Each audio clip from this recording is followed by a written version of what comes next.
नारायण श्रीमन्नारायण लक्ष्मी नारायण लक्ष्मी नारायण नारायण नारायण लक्ष्मी नारायण नारायण नारायण। बोलिए श्री लक्ष्मी नारायण भगवान के। अनंताचार्य कृपया वेदांत द्वय पारगम रामकृष्णानि सद्भक्तम विश्वक्सेन मुनिं भजे। परमाराध्य श्री लक्ष्मी नारायण भगवान प्रातः स्मरणीय पूज्य आचार्य श्री के जुगल चरणों में कोटिशा नमन। भगवत भागवत आचार्य कैंकर्य पारायण महानुभाव इस पावन आयोजन को गौरवान्वित करने के लिए बिहार की महिमा को गौरवान्वित करने वाले महामहिम सब कुलाधिपति श्री राजेंद्र विश्वनाथ आर्लेकर जी, बस यही मैं निवेदन करना। राम नाम कितना बढ़िया है। सबसे पहले राजेंद्र, राजेंद्र शब्द का अर्थ क्या होता है? जिनका व्यक्तित्व, जिनकी करुणा, जिनका अस्तित्व, जिनकी नैतिकता, जिनका स्टेटस, जिनका ग्राफ, जिनकी कला मानवीय जीवन के लिए मनुष्यता प्राप्त कराने वाला है, व्यक्ति को व्यक्तित्व प्राप्त कराने वाला है, ऐसे शब्दों को राजेंद्र शब्द से कहा जाता है। और विश्वनाथ के बारे में तो बताना नहीं है। विश्वनाथ शब्द जो है ये विश्व को सही मायने में अपनी स्थिति द्वारा, अपने व्यक्तित्व द्वारा जो मंगल और कल्याण में अहर्निश लगा हो, ऐसे अपने आप नामों से, ऐसे गुणों से जो अपने आप में लक्षित हैं, ऐसे महामहिम कुलाधिपति जी महाराज को पूरे बिहार प्रदेश, भारत देश की तरफ से, समस्त क्षेत्रवासियों की तरफ से भगवान से मैं प्रार्थना करूंगा कि प्रभु भाष्यकार श्री रामानुजाचार्य स्वामी जी महाराज से मैं प्रार्थना करूंगा, पूज्य गुरुदेव श्री त्रिदंडी स्वामी जी महाराज से प्रार्थना करूंगा कि आप राष्ट्र, समाज, प्रदेश और देश का मंगल करते रहें। इसी मंगल कामना के साथ बस एक शब्द बोलकर वाणी को विराम देंगे। अभी हम इस ज्ञान संसद में बैठे हुए हैं। वेदांत वाक्य मानव के कल्याण का क्या उपाय है? रीति ज्ञान जो काम शासन नहीं करती है वो काम को संत, शास्त्र और अध्ययन अध्यापन करता है। आपने याद रखा होगा, गौतम बुद्ध जी का नाम आपने सुना होगा।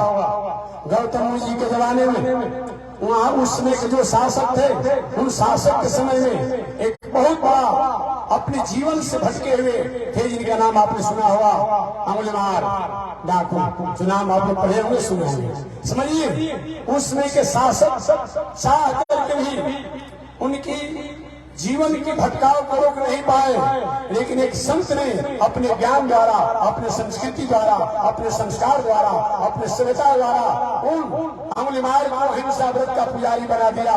कौन इस इतिहास में हो सकता है? इसलिए मानव जीवन में शासन द्वारा जो काम अनुशासन करके किया जाता है, वो काम को संत, शास्त्र और ज्ञान जो है केवल अपने आप संदेश देकर कार्य करता है। अतः मानव जीवन में ज्ञान का, शिक्षा का अहम भूमिका होता है। मैं एक बात और निवेदन करूंगा, वही ज्ञान और वही शिक्षा का आज देश देन है। इस देश के प्रथम राष्ट्रपति जो हमारे ही क्षेत्र के गंगा मातृ उस पार के रहने वाले, कौन का नाम नहीं जानता होगा, डॉक्टर राजेंद्र प्रसाद साहब। आज शिक्षा के देन है। इस राष्ट्र, इस देश के प्रथम राष्ट्रपति के स्थान पर बैठ करके और राष्ट्र देश को जो गौरवान्वित किए, कौन उसको भूल सकता है? इतना ही नहीं, जिन्होंने अपने वैदुष्य के द्वारा राष्ट्र, समाज और मानव को एक सूत्र में बांध करके चलने का जो आर्टिकल दिया, वो हमारे डॉक्टर भीमराव अंबेडकर जी को कौन नहीं जानता है। वो अध्ययन और शिक्षा के द्वारा तो इस तरह से कार्य किए जो उनका जयंती भी है। इतना ही नहीं, जो भी जिसमें सृष्टि का प्रारंभ हुआ, उन सृष्टि के प्रारंभ से आज तक जो संत महात्माओं ने जो कुछ भी किया, चाहे ऋषियों ने किया, अर्ष ऋषियों ने किया, सब में कहीं न कहीं शिक्षा और ज्ञान का अहम भूमिका होता है। अतः आज जिस पथ पर हमारे महामहिम जी हैं, ये ज्ञान ही की देन है, ये शिक्षा का ही तो देन है। इसलिए मानव जीवन में बताया गया है मुक्ति के बहुत से साधन हैं, लेकिन सभी साधनों में सबसे आत्म कल्याण का श्रेष्ठ साधन है वो शिक्षा, अध्ययन और संस्कार बताया गया है। ऐसे अज्ञान स्थल पर हम लोग बैठे हैं। आपके हमारे मन में एक प्रश्न होगा कि महात्मा जी, ये राष्ट्र समाज का परिचय क्या होता है?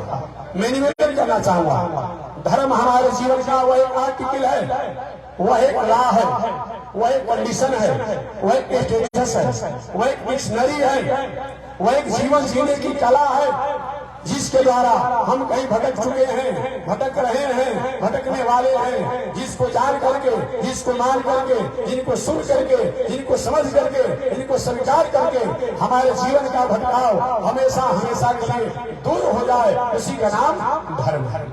धर्म केवल एक मंदिर में जाना नहीं होता, धर्म केवल एक गंगा जी में स्नान करना मात्र नहीं होता है। मंदिर में जाना चाहिए, मूर्ति की आराधना होनी चाहिए, गंगा स्नान करना चाहिए, समय समय से पवित्र पर्वोत्सव महोत्सव पर उसमें रहना चाहिए। लेकिन धर्म का मतलब होता है गिरते पतने इति धर्म। हम गिर चुके हैं, हम गिर रहे हैं, गिरने वाले हैं। जिनको धरने के बाद, जिसको सुनने के बाद, जिसको मानने के बाद, जिसको स्वीकार करने के बाद हमारे गिरने का कार्य, भटकने का कार्य वही पर रुक जाए, उसी का नाम धर्म है। दूसरे शब्दों में आत्मना प्रतिकूलानी, वह व्यवहार, वह आचरण, वह कर्म जो हमारे लिए विपरीत हो, अमर्यादित हो, निंदनीय हो, अपमानजनक हो, और दूसरे के साथ भी वह व्यवहार और आचरण नहीं करना, इसी का नाम धर्म है। ऐसा धर्म संस्कार और संस्कृति को सिखाता है। ज्ञान स्थली, शिक्षा स्थली द्वारा ही प्राप्त करते हैं। ऐसे पावन आयोजन में जो परम पूज्य गुरुदेव श्री त्रिरंगी स्वामी जी महाराज के नाम पर आज से लगभग 43 वर्ष कुछ पहले यहाँ के महानुभाव द्वारा भले ही 4 गांव भूमि दान दिया हो, लेकिन पूरे प्रदेश, पूरे जिला, पूरे क्षेत्र की लोगों की भावना रही है। ऐसे भावना आज सफलीभूत और प्रकाशित रूप हुआ है। तो मैं निवेदन करना चाहूंगा कि मानव जीवन में हमारे पास साधन हो, संसाधन हो, सुविधा हो, लेकिन साधन, संसाधन और सुविधा इन तीनों को और हम स्थायी रूप में और अपने जीवन में उससे मंगल करना चाहते हैं तो शिक्षा होनी चाहिए। क्योंकि शिक्षा के बिना हमारे जीवन में वह साधन, वह संसाधन, वह सुविधा वह व्यर्थ होता है। ऐसे शिक्षा के लिए पावन आयोजन हम लोग आयोजित हैं। बस यही मैं प्रार्थना भगवान श्रीमन नारायण से करूंगा, प्रभु आप विश्व का मंगल करें, देश का मंगल करें, प्रदेश का मंगल करें और जिला का मंगल करें, समस्त प्राणियों और समस्त मानवों का मंगल करें। इसी मंगल कामना के साथ मैं वाणी को विराम देता हूँ। जय श्री राम, जय श्री राम। बोलो स्वामी जी महाराज की जय।